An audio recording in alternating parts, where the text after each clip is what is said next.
The afternoon sun hung low over a quiet neighborhood in Newark, New Jersey. The sidewalks shimmered from the lingering heat, and children's laughter echoed faintly in the distance. Amid this ordinary scene, a sudden screech of tires shattered the calm. A car swerved, spun, and came to a crashing halt against a lamppost. Within seconds, smoke hissed from under the hood, and muffled cries pierced the air. Amara Johnson, 12 years old, froze for a moment as her eyes fixed on the wreck. She was walking home from school, backpack heavy on her shoulders, when instinct propelled her forward. Sprinting to the scene, she gasped at what she saw. Beneath the tilted vehicle, a boy roughly her age lay pinned, struggling for breath. His face was pale, his eyes wide with fear. "Somebody help!" Amara shouted, her voice breaking. Neighbors peeked out from porches, but hesitation anchored their steps. Some whispered, some pointed, but no one acted fast enough. Her heart pounded. She grabbed her old flip phone, hands trembling as she punched in numbers. She meant to dial 911. Instead, with nerves shaking her fingers, one wrong key sent her call spiraling towards someone else entirely. The line clicked. A deep voice answered, clipped and impatient. "Alexander Grant speaking." Amara blinked. The name meant nothing to her. "Mister, please, you don't know me, but there's a boy trapped under a car. He's dying. I need help now."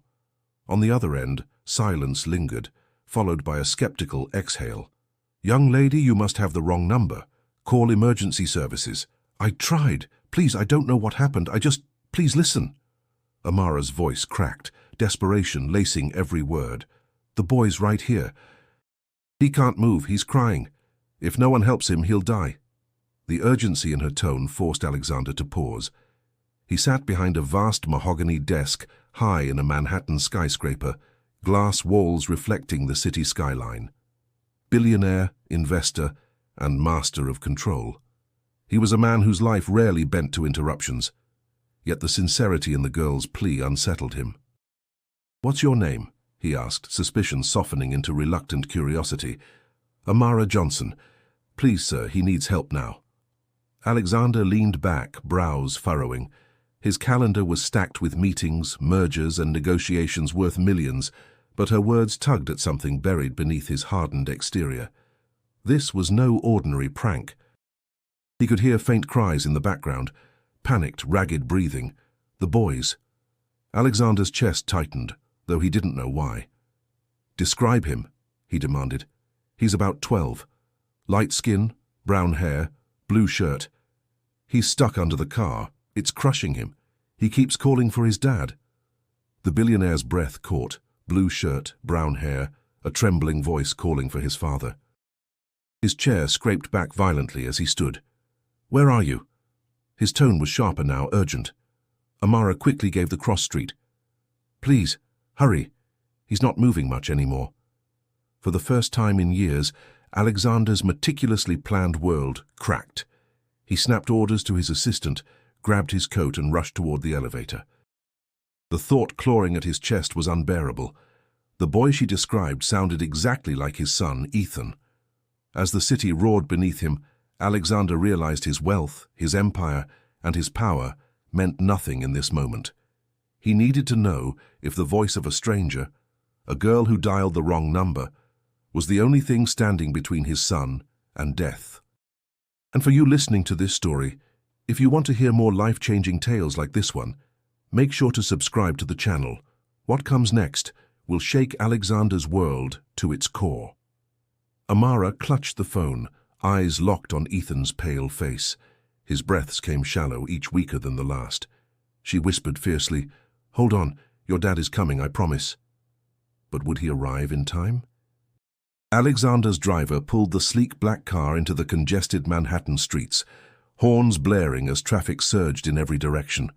His phone remained pressed to his ear, though Amara's voice had already faded into silence after repeating the location. For a man who built his empire on logic, calculation, and facts, what he had just heard felt impossible. He muttered under his breath, "It can't be Ethan. It just can't." His assistant, a sharp woman named Claire, sat across from him, watching his normally composed expression twist with unease. "Sir, what's happening? You left the boardroom in the middle of negotiations? People are asking questions. Alexander's jaw clenched. A call came through. A girl claims Ethan is trapped under a car. Claire blinked, startled. What? That doesn't make sense. Surely it was a mistake. I thought so too, Alexander interrupted, his voice rising with tension. But she described him exactly. The shirt, the hair, even the way he was calling for his dad. You tell me how a stranger could know that. For a moment, silence filled the car, broken only by the wail of sirens outside. Alexander drummed his fingers against his knee, restless. His mind screamed at him to dismiss this as a prank, some desperate child exaggerating a situation. But the memory of Ethan's voice, the way it once cracked when he was afraid, haunted him now. He remembered the last time he had seen his son that morning. Ethan had been quiet at breakfast, pushing scrambled eggs around his plate, while Alexander skimmed through financial reports. He had barely looked up, barely spoken. We'll talk later, Alexander had said absently. Later, always later. A sudden wave of guilt pressed on him. What if this call was real? What if there was no later? Claire leaned forward. Shouldn't we confirm with the school? Maybe Ethan is still there. Alexander snapped his gaze toward her. If I waste time confirming and she's telling the truth, he could die. The car lurched to a stop at a red light, and Alexander stared out the tinted window.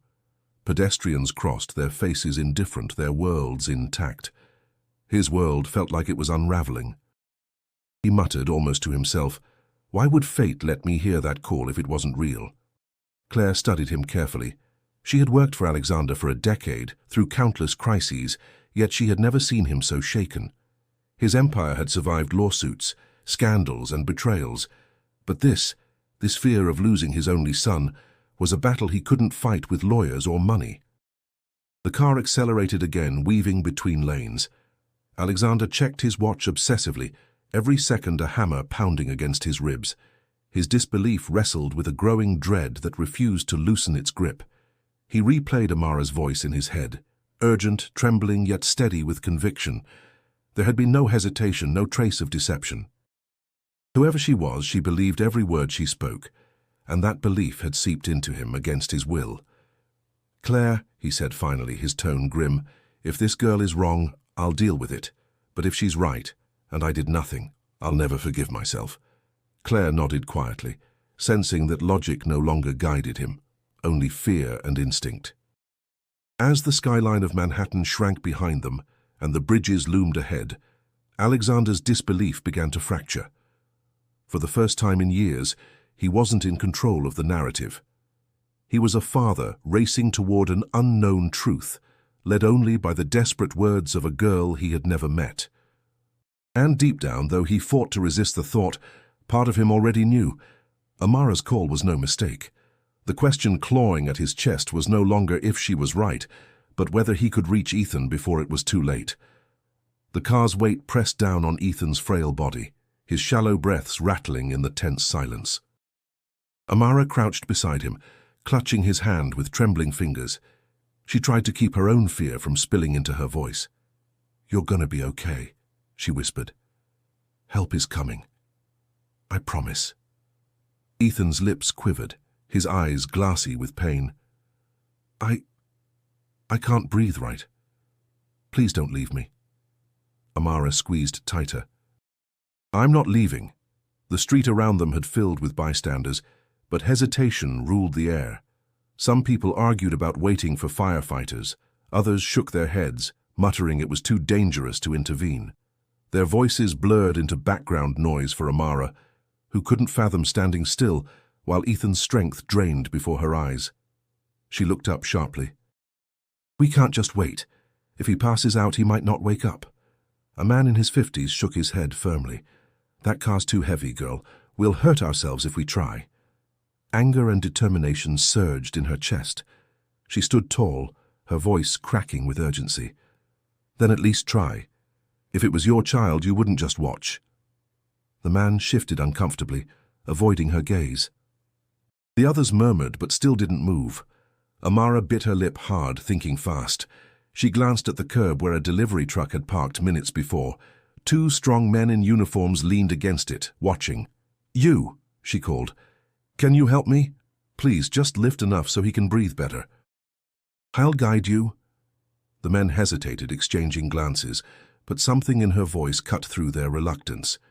One of them stepped forward. "All right, kid. Tell us what to do." Amara knelt by Ethan again, brushing sweat from his forehead. "Hold on. They're going to try." She directed the men and a few others who finally stepped forward, organizing them with a confidence that surprised even herself. "Everyone grab near the wheel well. On my count. Lift just enough to tilt it, don't drop it back down. 1, 2, 3. Grunts filled the air as muscles strained. The car shifted slightly, the weight easing just enough for Ethan to take a deeper breath. His chest rose and fell, steadier now, though his face remained pale. Amara leaned close. "See? You're doing better already. Just stay with me." The small crowd, once passive, began buzzing with nervous energy. A woman dialed 911 properly this time, giving the exact address. Another man fetched water bottles, handing one to Amara. She barely took a sip, keeping her eyes locked on Ethan. One of the delivery men wiped sweat from his brow. "Kid, you got guts." "Most adults wouldn't have spoken up like that." Amara shook her head. "It's not guts, it's what anyone should do." Yet inside her heart thundered. She had never commanded adults before, never felt the weight of lives balanced on her words. Fear clawed at her, but stronger still was the conviction that Ethan's survival depended on her refusing to back down. Minutes crawled by like hours. The men rotated to keep the car tilted, and Amara knelt the whole time, whispering encouragement into Ethan's ear. She told him stories, how she wanted to be a doctor one day, how her little brother Malik always got into mischief, how her mum worked nights at the hospital but still managed to make the best pancakes on Sundays. Her words weren't just for Ethan. They were for herself too, a lifeline of hope against the terror of watching a boy her age slip away. Ethan's lips curled into the faintest smile. "Your pancakes sound better than ours." Amara laughed softly, tears welling in her eyes. "Then you'll just have to try them, but you gotta stay awake to do that, okay?" The sound of sirens wailed in the distance, growing louder. Relief rippled through the crowd, but Amara stayed vigilant, her hand never leaving Ethan's. Help was finally coming. But deep in her heart, she wondered if it would arrive in time, or if this fragile boy's life still depended entirely on her strength. The sirens cut through the heavy summer air as a fire truck screeched to a halt, followed closely by an ambulance. Red and blue lights flickered across the brick walls of the neighborhood, painting everything in urgent strokes of color. The men who had been holding the car stepped back with relief as trained rescuers rushed forward, their movements swift and practiced. Amara reluctantly let go of Ethan's hand when a paramedic knelt beside him, checking his pulse and pupils. She hovered nearby, biting her lip, her heart still racing as though her own chest had been pinned beneath that car. Then came the sound of screeching tires again, sleek black SUVs pulling up fast, engines purring with authority. Doors slammed. A man in an immaculate suit stormed out, his face carved with panic. Behind him, two bodyguards scanned the scene like hawks. "Ethan!" the man's voice thundered across the street. Amara froze, recognizing the voice instantly. Alexander Grant, the man she had spoken to on the phone. He pushed past the paramedics, dropping to his knees beside his son. "I'm here, Ethan. I'm here." His hand shook as he touched the boy's shoulder, as if trying to convince himself this was real, and not some nightmare spun from fear. Ethan stirred, eyes fluttering open weakly. "Dad." His whisper cracked, but it was enough. Alexander's throat tightened. He brushed Ethan's hair back, murmuring, "You're safe now. I've got you." But then his sharp gaze lifted and landed on Amara. For a split second, gratitude flickered, then suspicion quickly shadowed it. His voice hardened. "Who are you? What were you doing here?" Amara stiffened. "I was helping him. I called you." "You?" His tone carried disbelief, almost accusation. "You're telling me my son ended up under a car, and somehow you, some stranger, were the one who called me?" One of the bodyguards stepped forward, eyeing Amara like she had trespassed on sacred ground. "Sir, maybe we should keep her back until we know more." Amara's chest burned. After everything, after holding Ethan's hand, after fighting to keep him alive, now she was treated like an intruder. Her voice cracked, not with fear, but with indignation. "I didn't do anything wrong. I stayed with him when nobody else would. I made people help until the ambulance came." A paramedic glanced up, confirming softly, "She's right." The girl kept him stable. Without her, he might not have lasted until we arrived. Alexander's brows furrowed. The statement pierced through his suspicion, though pride kept his face stern. He looked back at Ethan, who whispered faintly, "Dad, she saved me." The words settled heavily in the billionaire's chest. Gratitude warred with the instinct to control the narrative. For years, Alexander had built walls around himself and his son, keeping strangers at arm's length. Yet here was a stranger, a girl from a world far removed from his own wealth, who had done what he could not. Amara crossed her arms tightly, holding her ground. "I didn't need thanks, I just needed you to come for him." The honesty in her tone struck him. His mouth opened as if to speak, but no words came. Instead, he turned back to Ethan, signaling the paramedics to continue their work.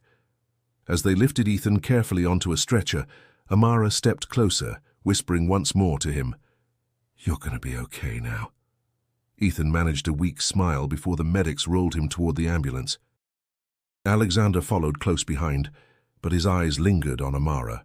Something about her presence unsettled him, not because she didn't belong, but because she had proven, in one critical moment, that she belonged more than anyone else.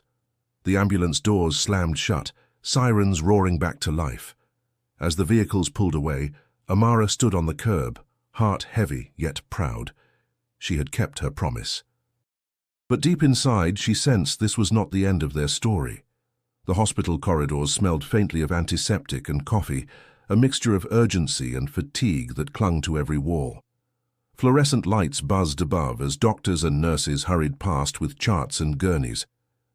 In the middle of it all, Alexander walked beside Ethan's stretcher, his hand brushing the boy's arm as if afraid to let go. "Stay with me, son," he whispered, his voice breaking despite his effort to stay composed. Ethan gave a faint nod, too weak for words. Amara trailed behind, unnoticed at first. She stood quietly at the edge of the emergency entrance, her backpack still slung over her shoulders, her sneakers streaked with dirt from the accident scene. A nurse tried to guide her aside, mistaking her for someone who had just wandered in. "She was with him," one of the paramedics corrected. "She kept him calm until we got there."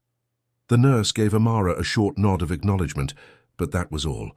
Within moments, the billionaire's presence overshadowed everything. Reporters had already gathered outside the hospital. Cameras flashed through the glass doors, voices shouting questions about Alexander Grant, the powerful mogul whose son had nearly been killed. Security guards pushed them back, but the chaos seeped into the building, everyone buzzing about the accident that almost claimed the air of a fortune. Amara pressed herself against the wall, feeling invisible. She had been the one who held Ethan's hand, who rallied strangers to lift the car, who stayed when no one else dared. But now, in this world of wealth and attention, her presence seemed to vanish into the background. Alexander didn't mean to ignore her. His entire being was consumed by the fear of losing Ethan. He stood by the glass doors of the trauma room, watching doctors cut away his son's torn shirt, attaching monitors and giving oxygen. Each beep of the machines sent his heart thudding. Claire arrived minutes later, her heels clicking against the tile. "Sir, the press is going wild. They want a statement. Do you want me to prepare something?" Alexander barely glanced at her. "Not now. But they're already speculating about negligence, about security failures." His voice snapped sharper than he intended. "I don't care what they say. All that matters is Ethan." The words echoed in his own ears. He couldn't remember the last time he had said his son mattered more than his business. Shame mingled with fear, tightening his throat. Meanwhile, Amara edged closer, trying to peek into the room. She caught a glimpse of Ethan lying pale but breathing steadily, his chest rising with the help of machines. Relief spread through her, loosening the knot in her stomach. She whispered to herself, "You made it." But no one turned to thank her, no one asked her name again. She was simply the girl in the corner, waiting for a chance to disappear.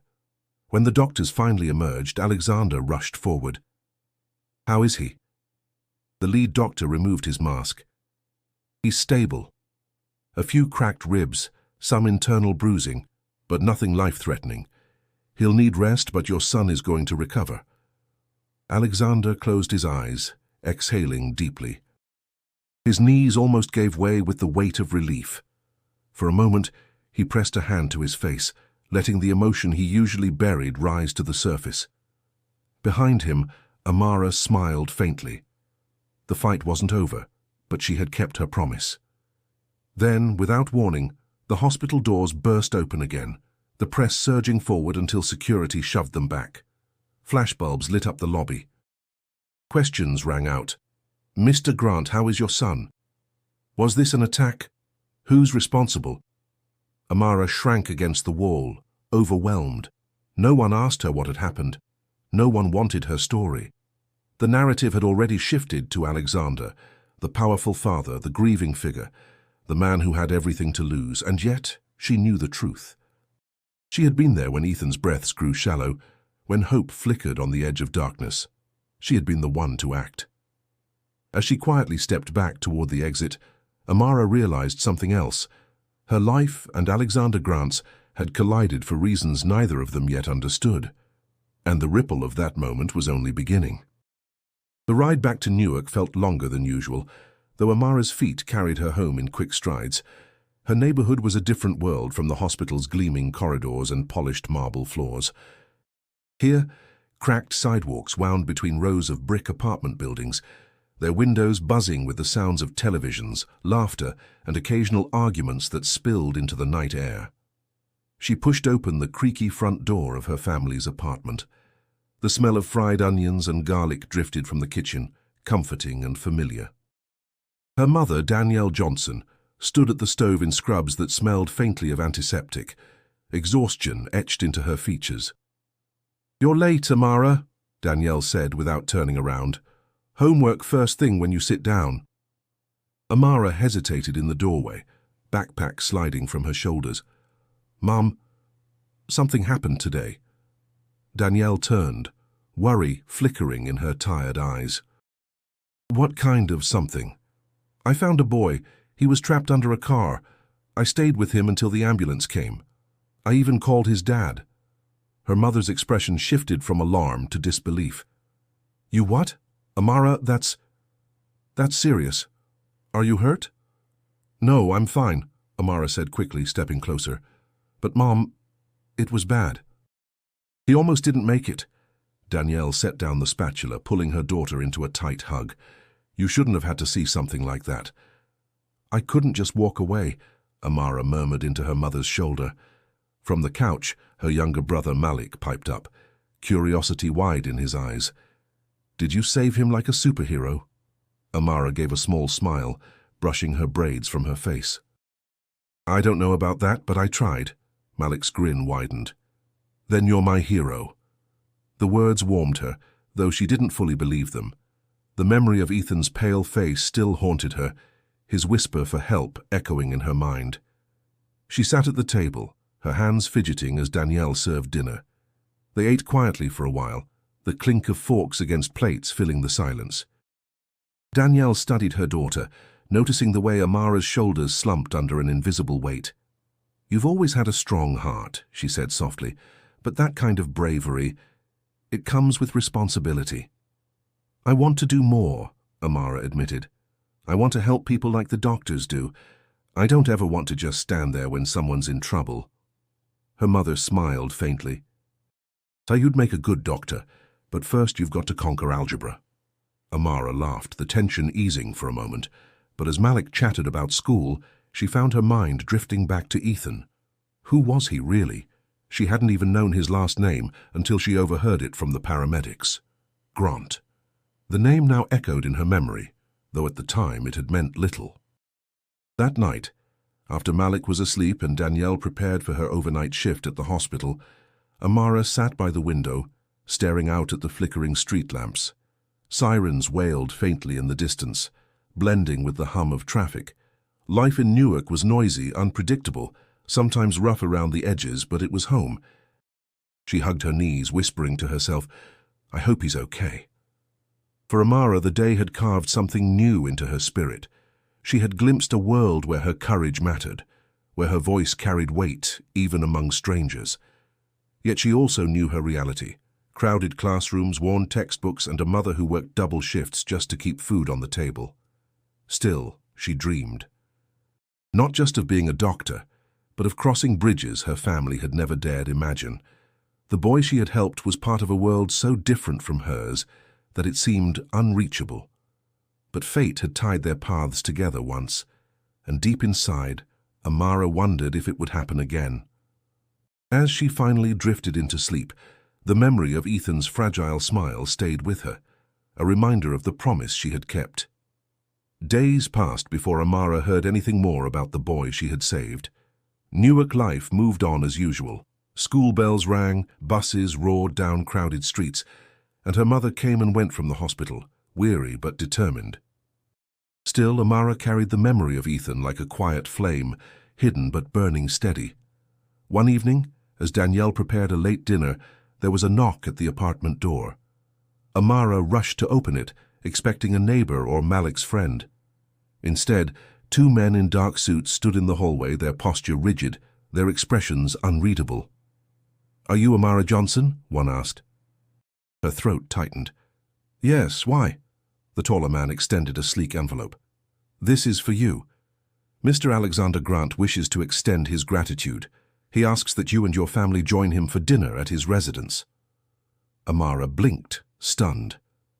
Dinner? At his place? Danielle appeared behind her, brow furrowed. "And who exactly are you?" "Mr. Grant's security detail," the man answered smoothly. "Transportation will be provided." Danielle's eyes narrowed. "We don't accept things from strangers." The guard nodded, unfazed. "Of course, ma'am, but Mr. Grant insisted. Without your daughter, his son would not be alive today." The weight of those words settled in the room. Danielle took the envelope, thanking the men curtly before shutting the door. She tore it open, revealing thick, embossed stationery. Inside, Alexander Grant's precise handwriting read, "To the Johnson family, please allow me the honor of thanking you in person for what your daughter did. Dinner this Saturday, 7 p.m. at my Manhattan residence." Amara's eyes shone. "Ma'am, we have to go." Danielle hesitated, folding the invitation carefully. "People like him. They live in a different world. I don't want us to look like fools." "We won't," Amara insisted. "Mum, he's just a dad who almost lost his son, and I want to see Ethan again, just to know he's really okay." Malik, who had been eavesdropping, grinned. "Do you think they'll have dessert that isn't from a box, like real fancy cake?" Danielle sighed, half exasperated, half amused. "For you two, always dreaming." She rubbed her forehead, then softened. "But maybe some dreams are worth chasing. Fine, we'll go." Saturday came quickly. A sleek black car arrived outside their building, turning heads on the block. Neighbors peeked from windows as the Johnsons stepped out, dressed in their best. Amara wore a simple blue dress Danielle had saved for special occasions. Malik tugged at his too-big tie, while their mother stood tall in her nurse's blazer, dignity in every line of her posture. The drive into Manhattan felt like crossing into another universe. Glass towers gleamed in the fading sunlight, and traffic surged with an urgency unlike their Newark streets. When the car finally pulled up to a towering building overlooking Central Park, Amara's breath caught. The doorman bowed as they entered, polished marble floors stretching endlessly before them. Inside the penthouse, Alexander Grant greeted them personally. He looked less like the untouchable billionaire Amara had imagined, and more like a man who hadn't slept enough, dark circles beneath his eyes. Still, his voice carried authority. "Ms. Johnson, Amara, Malik, thank you for coming." His gaze landed briefly on Amara. "Especially you. My son is alive because of your courage." Amara swallowed hard, unsure what to say. I just did what anyone should. Not everyone would have, Alexander replied quietly. His words carried both gravity and an unfamiliar softness. Dinner was served in a grand dining room, silver gleaming under chandeliers. For the Johnsons it was overwhelming. Multiple forks, waiters refilling glasses before they were half empty, dishes they couldn't pronounce. Malik whispered jokes, making Amara stifle laughter, while Danielle tried to maintain composure despite her discomfort. Across the table, Alexander watched them with quiet curiosity. For the first time in years, his home felt less like a museum and more like a place where life stirred. And as the night unfolded, it became clear that this invitation was more than gratitude. It was the beginning of something none of them could have anticipated. Ethan's recovery was slow but steady. Weeks after the accident, he moved through the penthouse with careful steps, a brace wrapping his ribs. The doctors had warned him not to push himself, but the restlessness in his blue eyes betrayed how badly he wanted normalcy back. When Amara visited again, he perked up instantly. "You came." His voice carried a boyish excitement that seemed out of place in such a vast, silent home. Amara smiled, setting down the bag of books she had brought. "Of course I came. You think I'd let you get bored just staring at those walls?" He laughed, then winced, pressing a hand to his ribs. "Ow. Don't make me laugh too hard." "Sorry," she said softly, though her grin lingered. "I brought something to keep you busy." She pulled out a worn deck of cards, its edges frayed from years of use. Ethan tilted his head. "You want to play Go Fish?" "Unless you're scared I'll beat you," she teased. They sat cross-legged on the living room rug, cards fanned in their hands. The chandelier glittered overhead, but the atmosphere felt less like wealth and more like childhood. For Ethan, who had grown up surrounded by tutors and private lessons, this simple game felt oddly liberating. "You know," he said after a while, "my dad doesn't usually let people visit like this. He's super protective, but he seems different with you around." Amara shrugged. "I'm nothing special." Ethan's eyes fixed on her. "That's not true. You stayed with me when everyone else just stood around. I remember hearing your voice. It kept me awake. I thought I was gonna die." The raw honesty in his tone made Amara's chest tighten. "You weren't alone," she whispered. "I wasn't gonna let you be." For a moment, silence stretched between them, filled only by the shuffle of cards. Then Ethan smirked, breaking the tension. "Got any sevens?" Amara groaned. "You're lucky." "I do." The game continued, laughter bouncing off marble walls that had too often echoed only with loneliness. Malik soon joined them, his energy filling the room like a whirlwind. "I'm the champion of Go Fish," he declared, plopping down beside Ethan. "Oh, yeah?" Ethan challenged, eyes bright. "Prove it." The three of them played until the cards wore thin, their laughter mixing with playful arguments. For Amara, it felt like a glimpse into a life less burdened by struggle. For Ethan, it was a taste of freedom beyond the suffocating expectations of being Alexander Grant's son. Later, as Malik sprawled on the floor with comic books, Amara and Ethan leaned by the window overlooking Central Park. The city stretched beneath them, restless and alive. "You ever think about the future?" Ethan asked suddenly. "All the time," Amara replied. "I want to be a doctor. My mom's a nurse, so I see how hard she works. I want to help people, but also I want to change things. Make it easier for families like mine." Ethan nodded, his gaze distant. "I don't know what I want. Dad already has my whole life planned. Schools, college, maybe even the business. But none of it feels like me." Amara studied him. "Then maybe you should figure out what does feel like you. You don't have to be your dad." His lips curved into a small, grateful smile. "You make it sound simple." "It's not simple," she admitted, "but it's worth it." As the evening darkened, Alexander appeared briefly in the doorway, watching the children with an unreadable expression. Something in the ease of their laughter softened the stern lines of his face. He turned away before they noticed, leaving them to their game. For Ethan and Amara, a bond had begun to form. Fragile, unlikely, but real. And in a world where everything else seemed uncertain, that connection felt unshakable. Alexander sat in his office, the soft hum of his city skyscraper surrounding him. The skyline outside his window was bathed in the last glow of sunset, but it did little to calm his restless mind. His fingers drummed lightly on the surface of his desk, barely noticing the files and reports scattered around him. The weeks following Ethan's accident had been a blur of hospital visits, press conferences, and the pressure of managing both his empire and his son's recovery. Yet despite the whirlwind, one thing had been clear: Amara Johnson. At first he'd dismissed her as a passing figure. She was just a kid, resourceful certainly, but nothing more than a stranger in his life. But as the days went by and Ethan seemed to flourish in her company, Alexander found himself watching her more closely. Her courage, the way she had stepped forward in that moment of crisis, left an imprint on him. It wasn't something he could easily shake off. She wasn't like the others who had circled around him, seeking favor or influence. She had acted from something deeper, something raw, and that made him uncomfortable. In the quiet of his office, Alexander sifted through the daily barrage of business matters, yet his thoughts kept drifting to her. To Amara's smile, her calm voice cutting through the chaos, her insistence that Ethan wouldn't be left alone. It wasn't just the physical act of saving his son that lingered.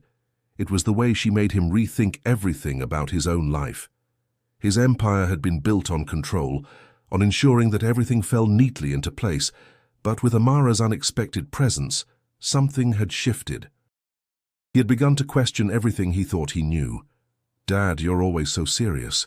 You never laugh anymore." Ethan's words echoed in his mind, a bitter reminder of the emotional distance that had grown between them.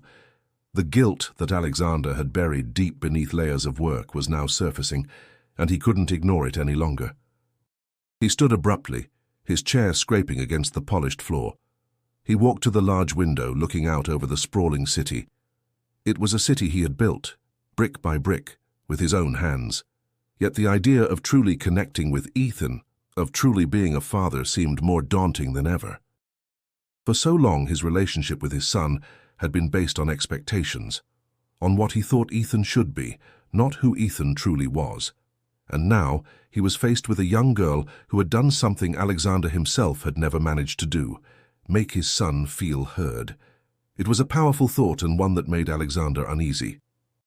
He had spent so much of his life chasing success, amassing wealth and influence, that he had forgotten how to simply be with people, to listen, to be vulnerable. Amara had opened a door to a part of his heart he hadn't known was still there. But what did that mean for him? What did it mean for his relationship with Ethan, or even his view of the world he had built? A knock on the door broke his thoughts. Claire, his assistant, stepped in with a stack of papers. "Sir, the board meeting is in 30 minutes. I also have updates on the expansion project you asked for." Alexander took the papers without looking at them. His mind was still far away, lost in the tension between the man he had become and the man he feared he should have been all along. "Cancel the meeting," he said softly. "I need some time." Claire hesitated, her eyes sharp with concern, but she nodded and left without another word. Alexander remained standing by the window, watching the city that had shaped him into the person he was. He wondered if it had also shaped him into the father he was, or the father he had failed to be. As the sky darkened and the first stars began to appear, Alexander realized something he hadn't before. His empire had given him everything, but it hadn't given him what he truly needed: a connection, a purpose beyond control. And as much as it terrified him, he knew that perhaps the only way to fix what was broken inside him was to take a step into a world he didn't understand, one where trust and vulnerability were more important than power. He glanced down at the phone on his desk. He could call Amara, ask her to come by again. It felt like a risk, a foolish one even, but maybe that was the point. Maybe the only way forward was to embrace the uncertainty, to allow himself to be vulnerable in a way he hadn't been in years. Alexander took a deep breath, the weight of his decision pressing down on him, but there was no turning back now. The evening after Alexander made his decision to reach out to Amara, the air in his penthouse felt heavier than usual.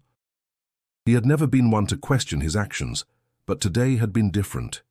He had made a choice, one that, for the first time in a long while, felt out of his control. His phone lay on the desk, the screen illuminated by a single unread message. He had sent it to Amara, an invitation to meet. He wasn't sure what he expected, but it wasn't the hesitation that plagued him now. The weight of uncertainty gnawed at him. Was this the right thing to do? Would it open the doors to something deeper, something raw, something real? Or would it pull him further into the mess he had already built with Ethan? A knock on the door interrupted his thoughts.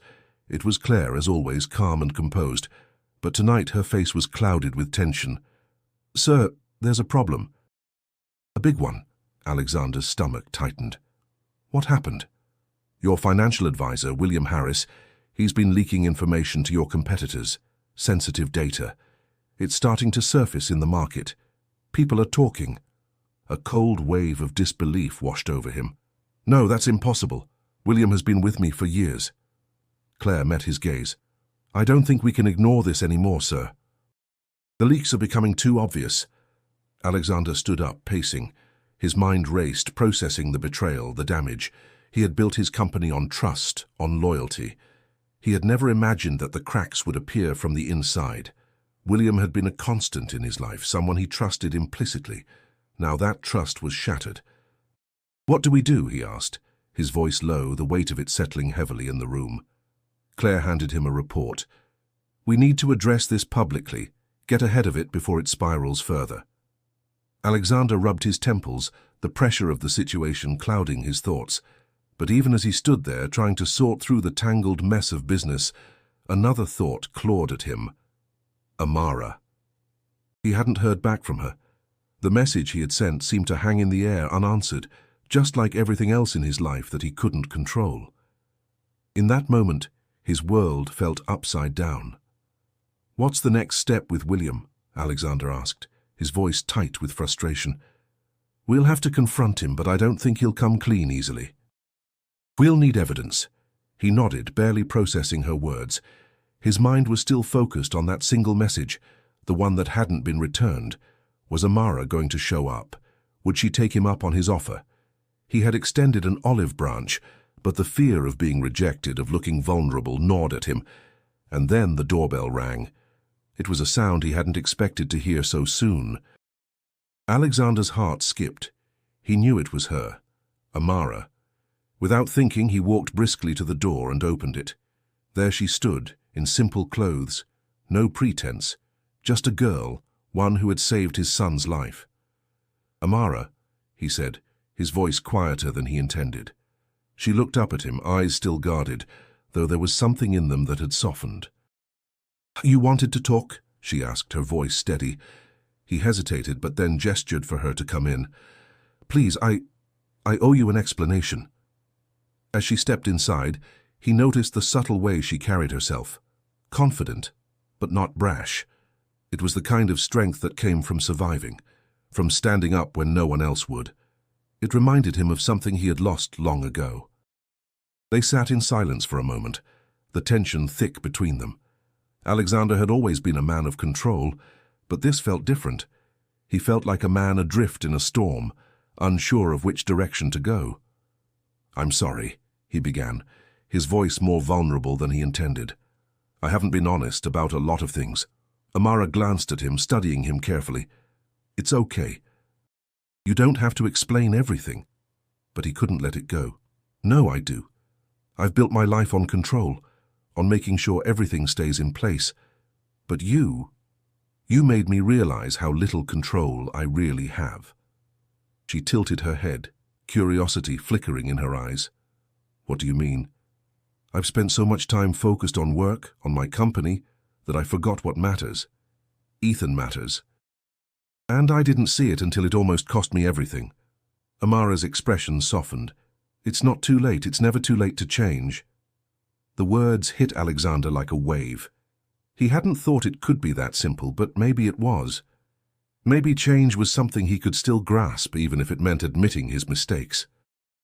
As they spoke, a knock on the door interrupted them again. This time it was Claire with an urgent message.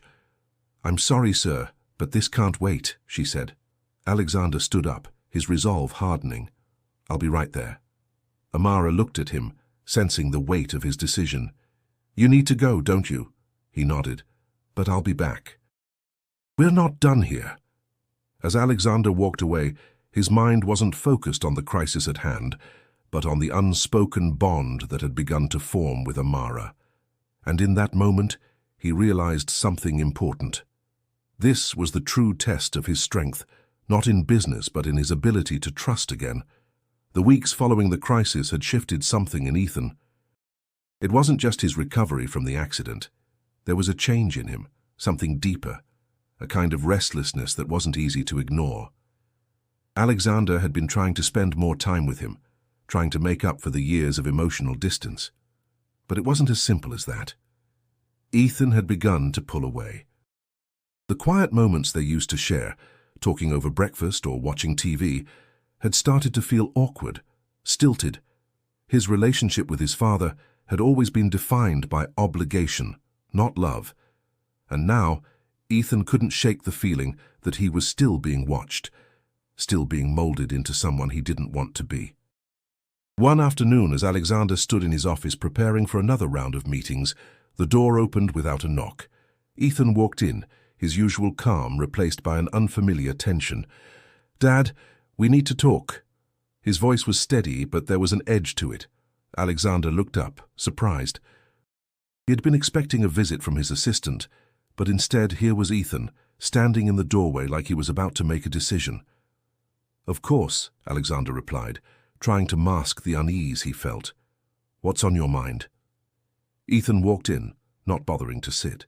He seemed taller somehow, older in a way that unsettled Alexander.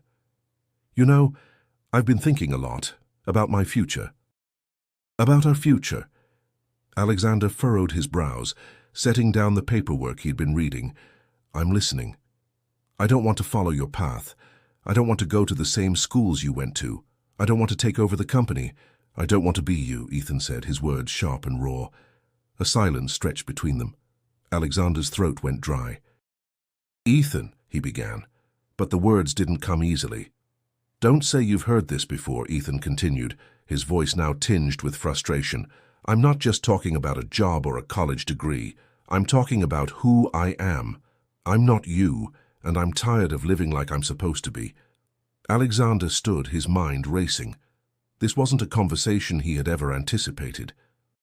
His whole life had been about shaping Ethan into the perfect successor, the perfect heir. He had worked so hard to carve out the future for his son, so why did it feel like he was losing him now? "Ethan," Alexander said, his voice quieter but firm, "I've always done what I thought was best for you. You're my son, my only family. I want you to have everything I didn't have, everything you deserve. I don't want your version of everything," Ethan snapped. "I want to make my own decisions. I want to live my life, not be your plan." The anger in his voice shocked Alexander. He wasn't used to hearing Ethan speak like this, so open, so defiant, and yet in his heart he could understand it. Ethan had been raised in a cage of expectations, and now those bars were pressing down on him harder than ever. "I can't be the person you want me to be, Dad," Ethan said, his voice breaking for the first time. "I've spent so long trying to meet your standards, but I don't even know who I am anymore." For a moment, Alexander was silent, the weight of his son's words sinking in. He had thought that by giving Ethan everything, he had done right by him. But now he realized he had overlooked the most important thing: Ethan's need to find his own path. Ethan's gaze softened as he looked at his father. "I need to figure this out for myself. I'm sorry if that hurts you, but it's something I have to do." Alexander's heart tightened. He could feel the years of control slipping away, and for the first time he wondered if maybe Ethan was right. Maybe this was his son's time to make his own choices, even if it meant breaking away from everything Alexander had planned. "I don't want to lose you, Ethan," Alexander said softly, the words vulnerable and unsteady. Ethan nodded, the anger now replaced by a quiet sadness. "You won't lose me, Dad. I just need space to be me." There was a long pause before Ethan turned to leave, his steps slow and heavy. Alexander stood in the middle of the room, feeling the weight of his son's rebellion in the air, but also, for the first time, the weight of his own failure as a father. And yet deep down there was something else, a flicker of understanding. Maybe it was time for both of them to let go of the past, to let go of what they thought the other should be. As the door closed behind Ethan, Alexander was left standing alone in the office, a new chapter unfolding before him, uncertain, but open to whatever it might bring. The morning light filtered weakly into Alexander's office, catching on the steel edges of the furniture. He had spent the night there, unable to return to his empty penthouse after Ethan's outburst. His son's words still echoed through his mind. "I can't be the person you want me to be." For a man used to certainty, those words cut deeper than any corporate betrayal. Yet they also stirred something Alexander hadn't felt in years, a need to change, not for his empire, but for his son. His brooding was interrupted by Claire entering with a folder tucked under her arm. "Sir, you need to see this," she said, placing it on his desk. Inside were reports and testimonies about the hospital where Danielle Johnson, Amara's mother, had been working. It confirmed what Amara had mentioned briefly, that Danielle had been unfairly dismissed under the guise of budget cuts. The truth, however, was uglier. Danielle had spoken up against unsafe practices, and her honesty had made her a target. Alexander's jaw tightened as he read the lines. It was clear. She had been punished for her integrity. "This is corruption," he muttered, eyes narrowing. Claire nodded. "And it's getting swept under the rug. They assume no one will care enough to challenge them." "But with your influence, sir." Alexander didn't let her finish. He snapped the folder shut and stood. For once, the decision wasn't about profit margins or shareholder approval. This was about something real. "We'll fight it, publicly. If they think they can silence people who tell the truth, they're wrong." Claire hesitated. "It will put you at odds with powerful people. Investors may not like it." "I don't care," Alexander said firmly. "This isn't about them." For the first time in years, his focus wasn't on his company's survival, but on something beyond himself, justice for someone who had no voice. And quietly, he admitted to himself, it was also for Amara, the girl who had changed everything. That evening, Alexander visited the Johnsons' apartment. Danielle opened the door, surprise etched into her face when she saw him standing there. "Mr. Grant?" she said cautiously, still holding a dish towel in her hand. "Please," Alexander said, his tone softer than usual. "May I come in? I need to speak with you." Danielle exchanged a glance with Amara before stepping aside. The modest living room contrasted sharply with the world Alexander knew, but he didn't seem out of place. Instead, he looked humbled. "I know what happened at the hospital," he began. "You lost your job because you spoke the truth. That's not right. And I'm going to make sure it doesn't stay buried." Danielle stiffened, her defenses rising. "With all due respect, Mr. Grant, people like me have been fighting these battles all our lives. You don't get to just walk in and fix it, because it bothers your conscience today." Her words were sharp, but Alexander didn't flinch.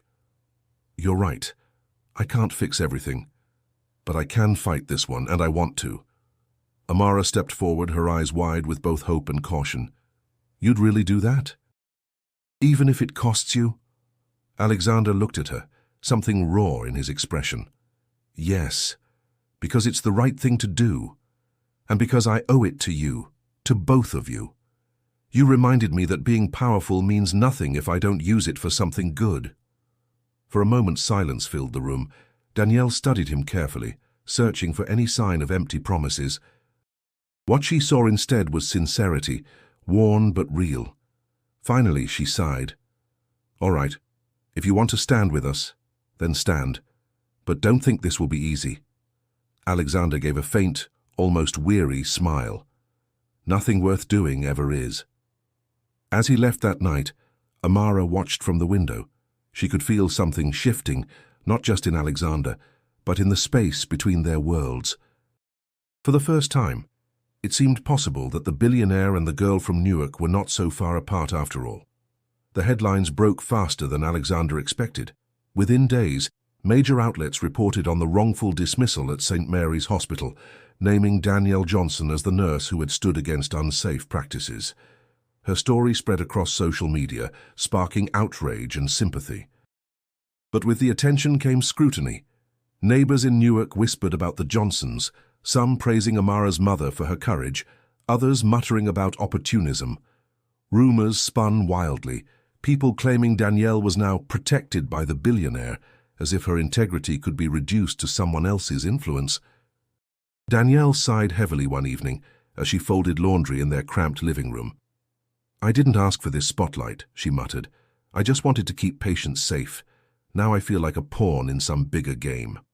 Amara looked up from her homework. "You're not a pawn, Mom. You did the right thing, and Mr. Grant, he's helping." Danielle shook her head. "Maybe. But people like him, Amara. They don't understand what it costs. Every step forward for us feels like 10 steps back." Meanwhile, Alexander was facing backlash of his own. His board demanded explanations. Investors worried about the company's reputation being entangled in a public hospital scandal. One executive even cornered him after a meeting. "Alexander, this isn't your fight. You're putting billions at risk for a woman who doesn't work for you, who doesn't benefit our company in any way."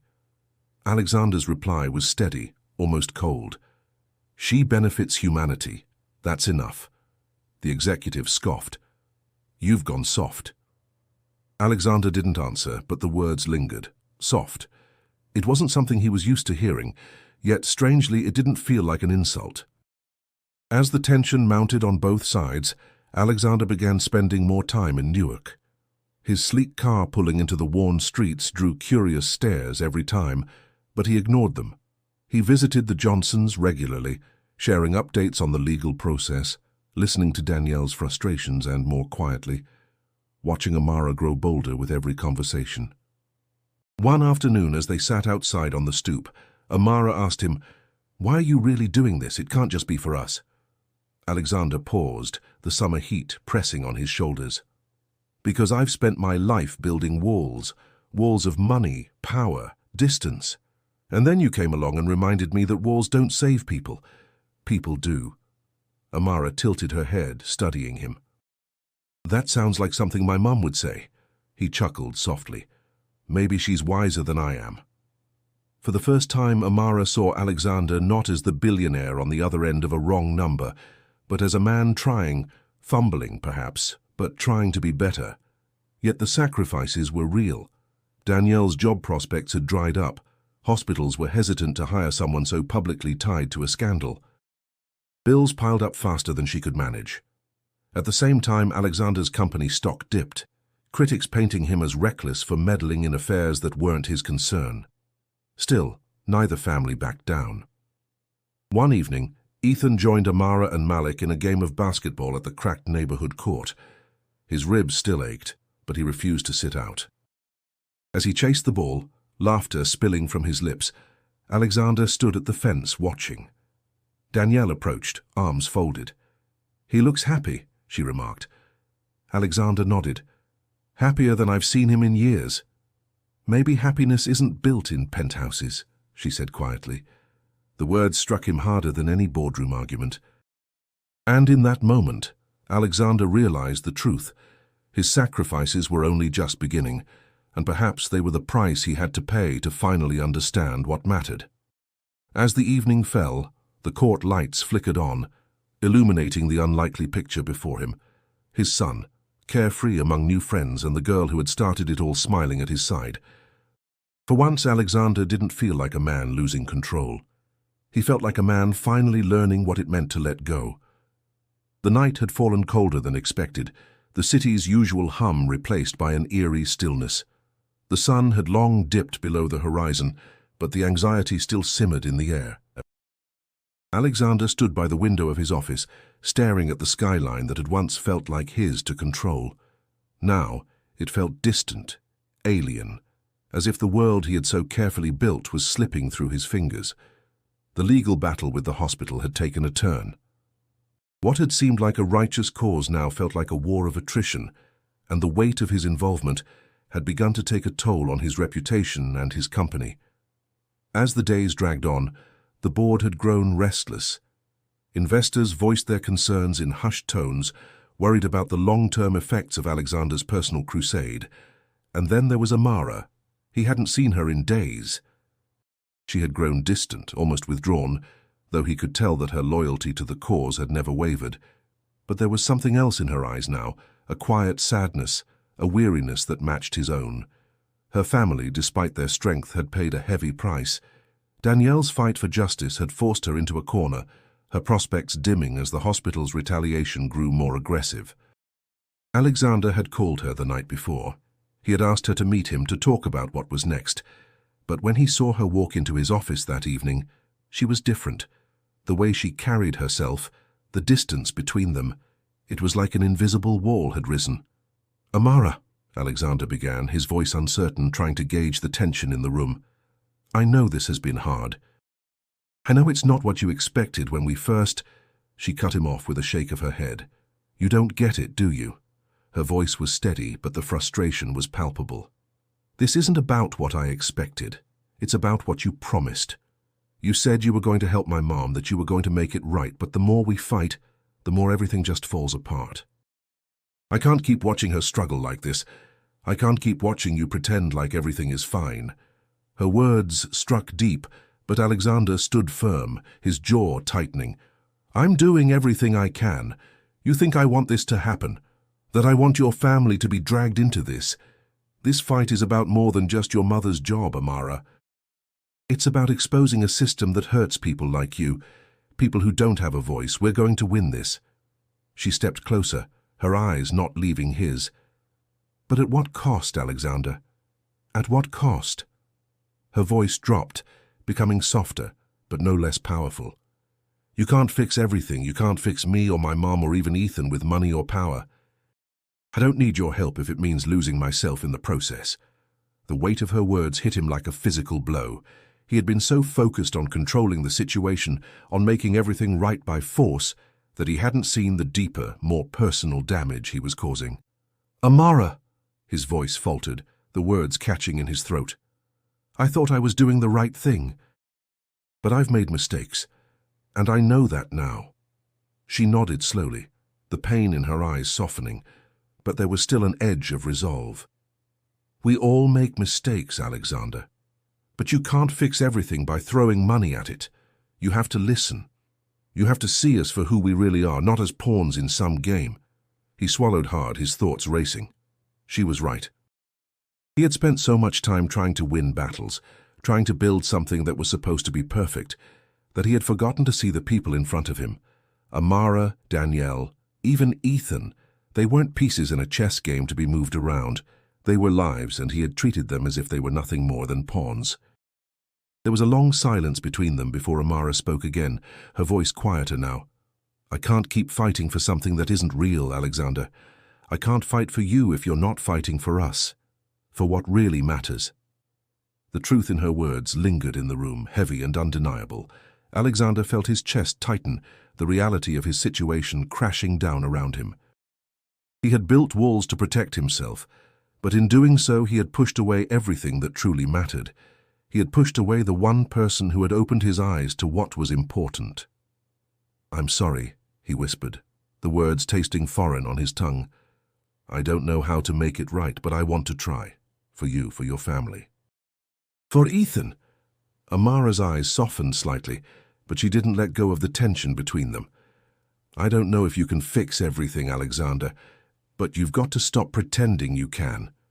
She turned to leave, pausing at the door. "I hope you figure out what's worth fighting for." And with that she was gone. As the door clicked shut behind her, Alexander stood there, the weight of his failure sinking deep into his bones. He had reached the climax of his own story, and now the real fight was about to begin, not in boardrooms or courtrooms, but in the broken spaces between him and the people who mattered most. The days after Amara's departure from his office felt like a quiet storm brewing on the horizon. Alexander had no idea what he had expected, perhaps a quick fix or a solution that would make everything fall neatly into place. But nothing had been that simple. Nothing ever was. He spent the next few days in a haze, lost in paperwork and meetings, trying to focus on work, but his mind kept drifting to the last words Amara had said to him. "You've got to stop pretending you can fix everything." Those words lingered like a cold draft, unsettling him. He had spent his life fixing things, problems, people, his company, but Amara had shown him a truth he wasn't ready for. Not everything could be fixed. Some things, he realized, needed to be left to heal on their own. It wasn't until he walked through the front doors of St. Mary's Hospital, the place where Danielle had worked and fought so fiercely for the truth, that the weight of it all finally sank in.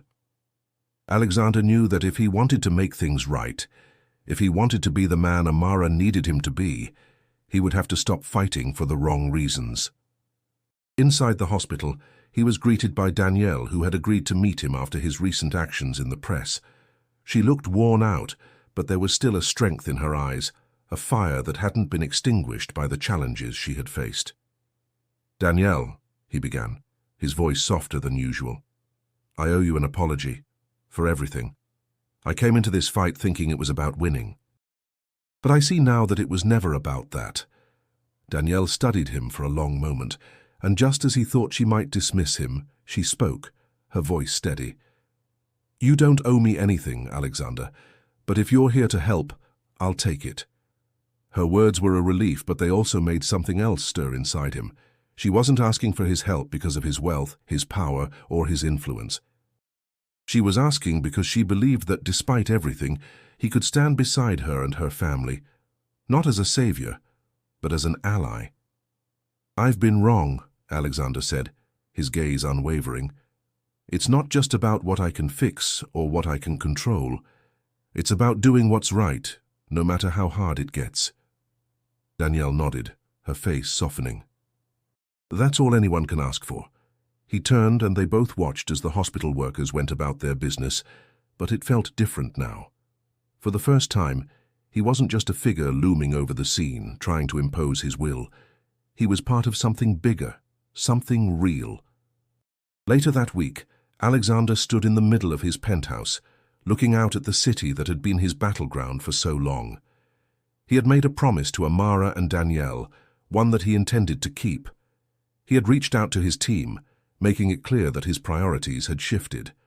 The legal battle with the hospital would continue, but it wasn't just about winning.